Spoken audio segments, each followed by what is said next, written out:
മംഗളവാർത്ത 2-ാം വ്യാഴം. വിശുദ്ധ ലൂക്കായുടെ സുവിശേഷം 1-ാം അധ്യായം 39 മുതൽ 45 വരെയുള്ള വാക്യങ്ങളുടെ വിശകലനം. എലിസബത്തിനെ സന്ദർശിക്കുന്നു.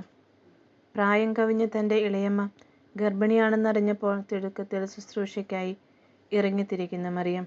അവളുടെ യാത്രയ്ക്ക് ഒരു ലക്ഷ്യമുണ്ട്. ലക്ഷ്യമില്ലാതെ യാത്ര ചെയ്യുന്നവർക്ക് ഇതൊരു മാർഗനിർദ്ദേശമാണ്.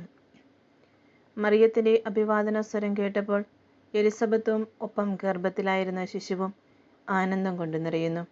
അവളിലുള്ള ആത്മാവ് കവിഞ്ഞൊഴുകിയതിൻ്റെ പ്രതിഫലനമാണ് ആ ആനന്ദം.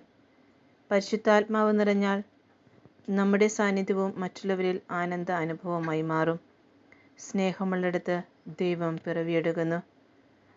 താൻ എടുത്തു വളർത്തിയ കുട്ടി തന്നെ സന്ദർശിച്ച വേളയിൽ അവൾ അറിയാതെ അവൾ ഉദ്ഘോഷിച്ചു. കർത്താവിൻ്റെ അമ്പ. മറിയത്തിനു പുറമെ മറ്റൊരാൾക്ക് ലഭിക്കുന്ന ആദ്യ ഉൾവിളിയായിരുന്നു അത്. ഒരിക്കലും തെറ്റുവരാത്ത ഒരു ആത്മജ്ഞാനം. മറിയത്തെ താഴ്ത്തിക്കാണിക്കുന്ന എല്ലാ അഭിഭാവങ്ങൾക്കുമുള്ള ഏറ്റവും നല്ല മറുപടിയാണ് എലിസബത്തിൻ്റെ ഈ പ്രകീർത്തനം.